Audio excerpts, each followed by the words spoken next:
Cette vidéo va s'intéresser aux notions de théorie des mécanismes, plus particulièrement la notion de liaison équivalente.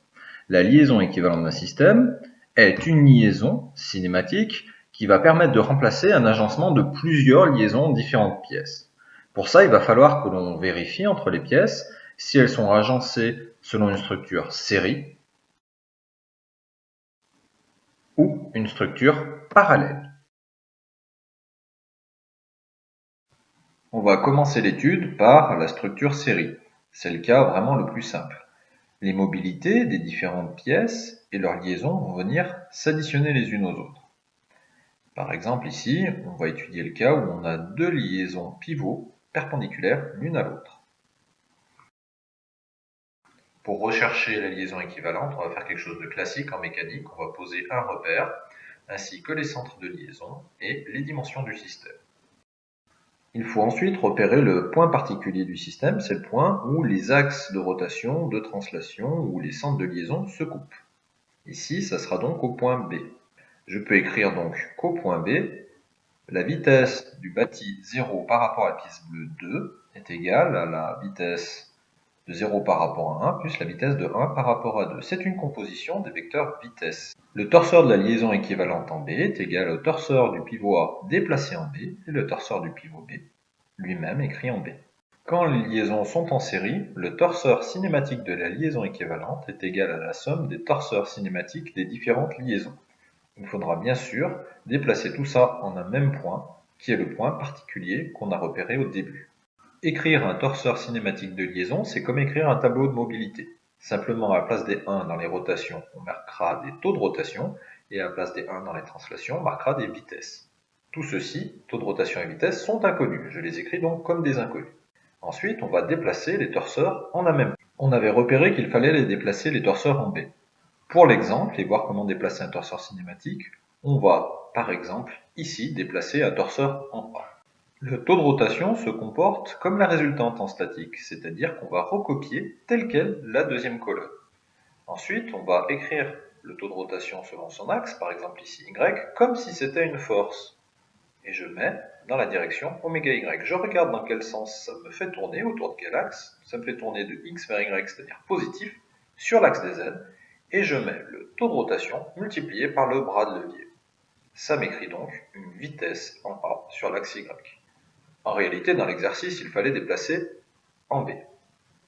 Donc si je déplace le torseur A en B, je recopie le taux de rotation, je le dessine sur le schéma, je me rends compte qu'il ne fait pas tourner, qu'il ne produit pas d'équivalent moment, c'est-à-dire ici de vitesse.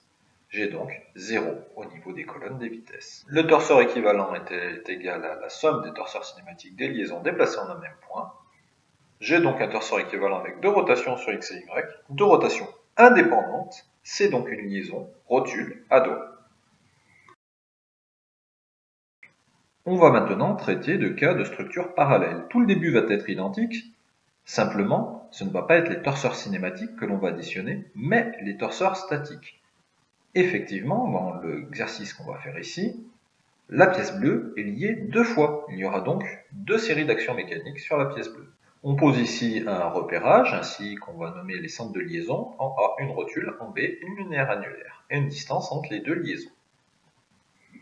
On écrit que le torseur des actions mécaniques équivalent est égal à la somme des torseurs des actions mécaniques dans les liaisons. Il va falloir déplacer tous les torseurs en un même point. Ici, le point d'intersection de l'axe de la liaison linéaire annulaire d'axe X avec la rotule est le point A. Je vais donc déplacer les torseurs en A. Pour écrire les torseurs d'action mécanique, on procède classiquement en écrivant un tableau de mobilité, translation, rotation, et ensuite le torseur statique. Quand j'avais un 0, j'écris une inconnue dans mon torseur statique. Quand j'ai un 1, je mets des 0 dans mon torseur statique. Ces torseurs sont écrits au centre de liaison. Je fais donc cela avec mes deux liaisons, rotule et linéaire annulaire. Comme ma linéaire annulaire est écrite en B, je vais la déplacer au point A. Je réécris la première colonne de mon torseur telle qu'elle, c'est la colonne des résultantes, elle se recopie, et pour calculer la deuxième colonne des moments, je vais dessiner les résultantes sur le schéma ci-dessus. Je dessine d'abord la résultante selon YB. Ça va me faire tourner autour de l'axe Z, de x vers y, c'est-à-dire positif, et la valeur va être égale au bras de levier multiplié par l'effort. Je dessine ensuite l'effort ZB, je regarde autour de quel axe ça me fait tourner, Y. Dans quel sens? De x vers z, c'est-à-dire négativement. Et je reporte le signe moins, ainsi que la force, ici, ZB, multipliée par le bras de levier. Il n'y a pas de rotation autour de l'axe des x, je marque 0.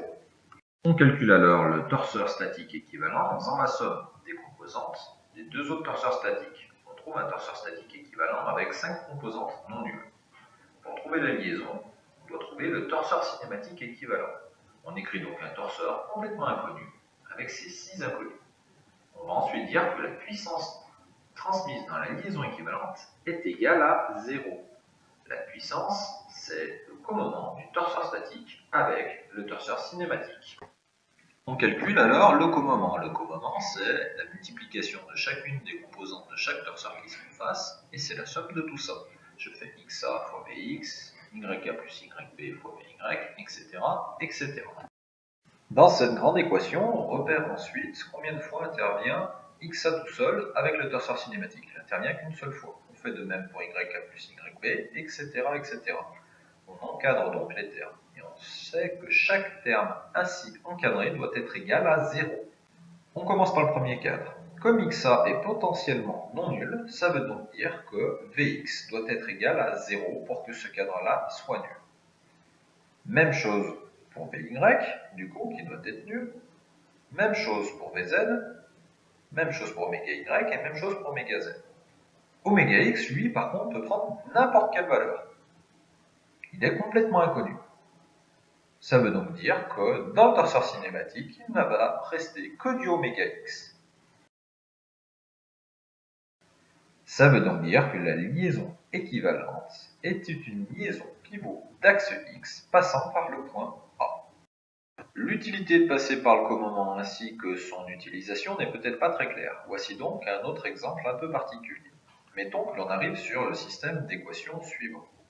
On va repérer combien de fois xa intervient tout seul.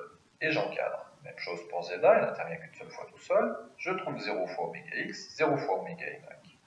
Par contre, le terme yb tout seul, pas multiplié avec une autre composante du torseur statique, intervient 2 fois. Le terme xa fois vx doit être égal à 0. xa peut prendre n'importe quelle valeur, donc vx est nécessairement nul.